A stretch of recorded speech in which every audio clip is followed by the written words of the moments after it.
Have you ever felt overwhelmed with all that's going on in the world? Sometimes we don't realize that we can make a difference. My name is Debbie Van Grieken, and it is my hope to inspire you to take small steps towards social impact. Join us each week as we have conversations with those who have taken simple steps towards living a more sustainable and socially conscious lifestyle. If you want to make social impact, let's start small. The Small Steps podcast is proudly sponsored by Moya Shea Products. As a listener, enjoy 15% off your online purchase. Use code SMALLSTEPS15 at checkout. At Moya, we believe in people helping people. Supporting the local and global communities that help our organization succeed is very important to us. We apply a fair trade framework when purchasing raw materials, supporting farmers and families. Thinking global and acting local, Moya works with organizations to better the lives of children through education and fair trade. Are you looking for the best moisturizer for beautiful, healthy, glowing skin? Our Shea products are superb moisturizers and have exceptional healing properties for those suffering from skin issues. Check out these products and our wellness line at moyasheabutter.com.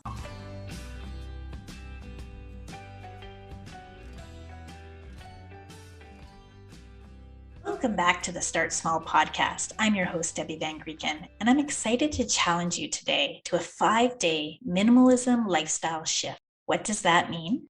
Well, for the past year, I've been shifting my mindset and lifestyle to be more simple and more purposeful.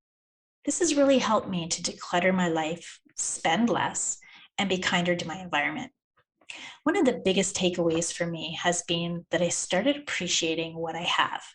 I've been truly blessed, and I've been able to live through a 2-year lockdown with relative comfortable surroundings. And I know that's not everyone's reality, but it's also made me reflect on what's most important to me. I'm a very family-oriented person, and I love large family gatherings, adventure experiences. And I've noticed that when that was taken away, I was left with just stuff. And it didn't really have any emotional value for me. In fact, it was robbing me of a lot of things I didn't even realize. Like I had to spend so much time just cleaning and organizing and maintaining the stuff that I actually had. It became a job in itself. I decided no more. I wanted to minimize and streamline my life.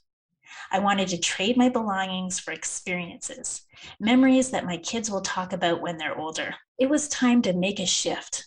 And I want to help you on your sustainable journey to do the same if you're ready. So I designed this 5-day challenge you can do, and I'll also share it on my Instagram account, which is at start.smallpodcast. So you can post your progress and participate with others. I can have some graphics and tips, and we can really work on this together. Are you ready? Okay, let's get started. Day 1. I want you to start by writing down 5 things that you're grateful for and why. They can be anything from family to having clean water, whatever comes to you. Don't overthink it. Then I want you to sit for a minute with that gratitude. I want you to think of some experiences that you'd like to do in the next year. It can be a trip, or it can be visiting a certain place like a zoo or a museum with your kids. It can be something crazy like skydiving or hiking up a mountain, anything that you've been maybe putting off. What's been stopping you from doing it? Was it time or money? We tend to push a lot of things off because of these 2 things. Now, what if I told you you can get much closer to that experience becoming a reality just by starting small? Take a look around your house. Pick 5 items that you've purchased that really don't serve a purpose anymore, and tally how much you spent on them. I'll give you my list. I had a decorative plate for $30, a small table that's no longer being used and is sitting in my basement, which was about $100, 3 fictional books that are on my nightstand that I won't reread. That was about $60 because they're a hardcover. Toys no longer played with, my kids have outgrown, or they're just not interested anymore. That was about $100. And a purse that I really like, but the handle broke, and that was $80. So that's a total of $370. What if I had put that $370 towards an experience instead of things that no longer serve a purpose that I don't want or don't need? When we start looking at it this way, we can have a huge mind shift. as to what we'll allow into our house in the future. We can't think about what we've already done. We can only look at what we'll do next. For me, going back to my list, I could easily make changes. The books, for example, I can start borrowing from the library. I can download ebooks, which are much less money and take up no space. I can borrow from friends and exchange with family or people at my church. The broken purse, I actually really liked it, and I decided to spend $10 on a leather tailor, and it took him 5 minutes to fix it instead of paying for a whole new purse. The table and platter can go into the marketplace and get me a little bit of cash and free up some valuable real estate in my home. Now I have to make some decisions about making sure I don't let things like that back into my house. It's really about shifting my mindset to being minimal. So that's it for day 1. Not too difficult. But day 2 is a little bit more challenging. Now that we're looking at our life through a new lens of gratitude and minimalism, let's try tackling our wardrobes. I don't know about you, but I have a lot of clothes, and I end up wearing the same 3 to 5 outfits a season. So why do I have all this extra stuff? And it's just taking up room. So today I want you to set aside 1 to 2 hours and go through all your favorite outfits for each season. Wash them, hang them up, fold them properly, appreciate them for their comfort, style, color, how they make you feel. Now, from your other pile of clothes, I want you to pick 3 to 5 outfits that no longer serve you. And anything that no longer fits you or is out of style, and it's time to say goodbye. You can donate these. You can give them to a friend or a family member. You can drop them off at a thrift shop. Give them to people who might appreciate them more. Last year, I saw my daughter-in-law in a really cute jumpsuit. I liked it and I complimented her on it. I only saw her wear it a few times. And then this past month, for my birthday, she wrapped it up and gave it to me as part of my birthday gift. She said she knew that I liked it, and she thought it suited me more. And it fits me perfectly, and I love it. So this is just something that you can do and start getting comfortable with giving gifts that maybe you've had for a while but no longer serve a purpose. It might bring joy to somebody else.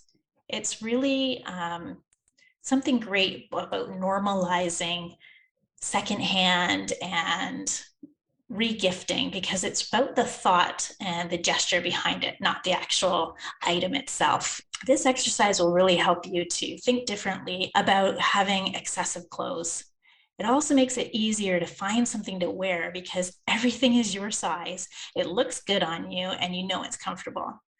So in the show notes, I'll include some references for building a capsule wardrobe and helping you to discard clothes that no longer suit your needs. Day 3. Let's call day 3 what not to buy. I want you to do a 24-hour buying fast so you can buy nothing for 24 hours. As we shift to living with a little less and more intentionally, we can examine some of the things we buy that maybe don't make as much sense anymore. Here are a few things that I no longer buy. Number 1, water bottles. I have a reusable water bottle that I take everywhere with me. I refill it before I leave the house, and if I need to refill it when I'm out, I simply make a purchase and ask them to refill it in my jar.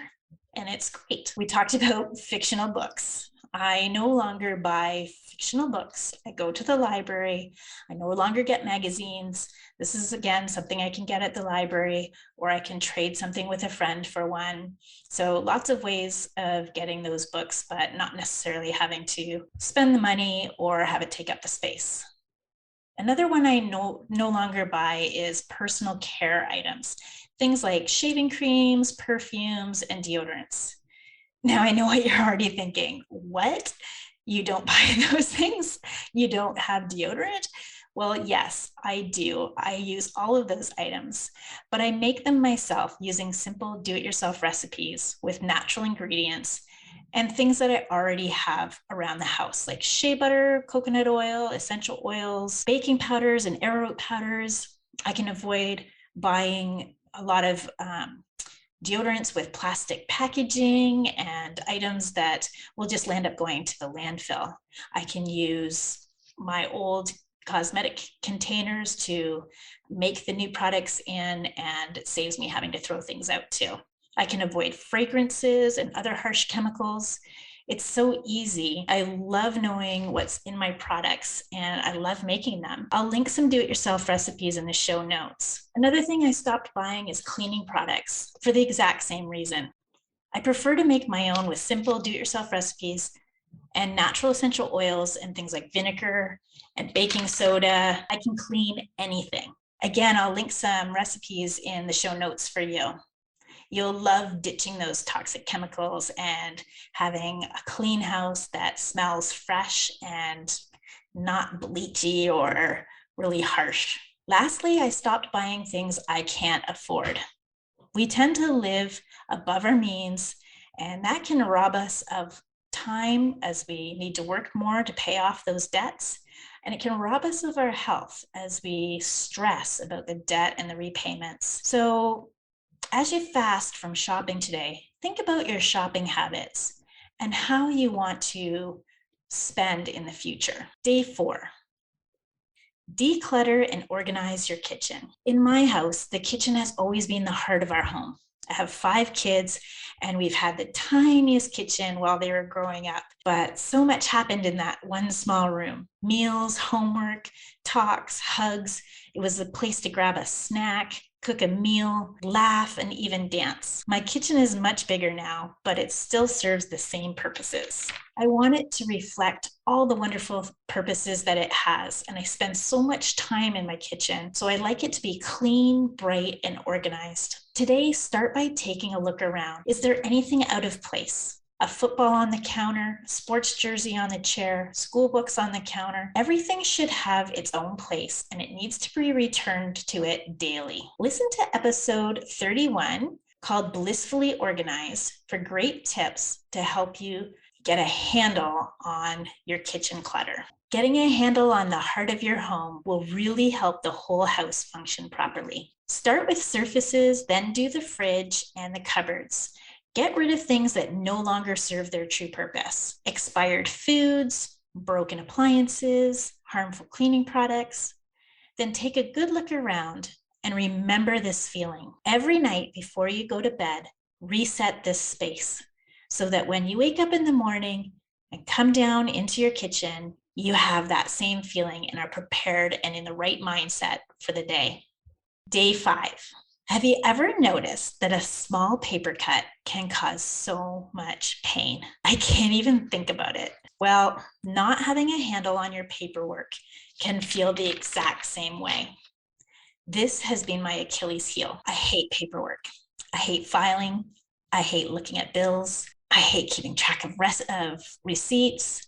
And I really hate doing taxes. So today's challenge is also my hardest challenge. You need to create a filing system for your paperwork. Do you throw bills in a junk drawer?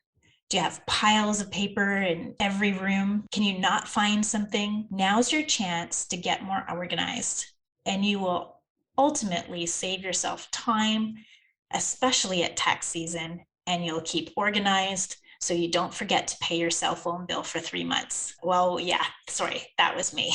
I'm so embarrassed, but it did happen and it will never happen again because now I have a system. I'm gonna link some easy tips for you to tackle your paper, but this is a really must-do exercise. You might want to take some time on this. So plan an evening after the kids are asleep and you can put some music on and start small. So if you can only start with 1 box of paperwork, then start there.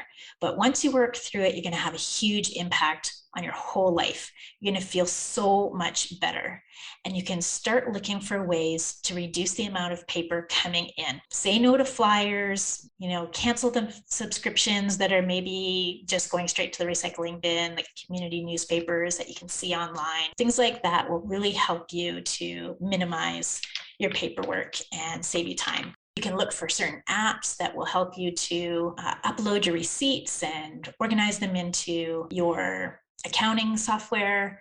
A lot of small businesses use that. They have QuickBooks and they just upload their receipts, and it really saves a lot and keeps them from having to keep the actual paper copy around. Another thing you can do if you don't really need a receipt when you're going places, you can ask them not to print one. It's really going to help the environment. A lot of times the grocery store will ask, do you want a receipt printed? And I'll just decline, and then it doesn't get printed. And a lot of stores will offer that as well. So that's it. 5 days and you'll start to shift to a more minimalistic mindset and see improvements in all areas of your life. Just think of what you can do when you free up more money, time, and space. The possibilities are endless. Be sure to share your experiences and tips on our IG page. Tag us and show us what you're doing. We love to see it. We're so excited for some upcoming guests on our podcast that are really going to help you on your sustainability journey. We're going to be talking to organic gardeners. We're going to be talking to people who are going to help us ditch the chemicals in our house. So many amazing things. So stay tuned and just remember, start small. Thank you for listening to Start Small. I hope you enjoyed today's episode and found a small step you can take today. Make sure you share it with a friend. And if you have not done so yet, make sure you hit the subscribe button. And if you are enjoying this podcast, consider taking a moment and leaving us an honest review in your Apple podcasting app so more people can be inspired to take small steps towards social impact.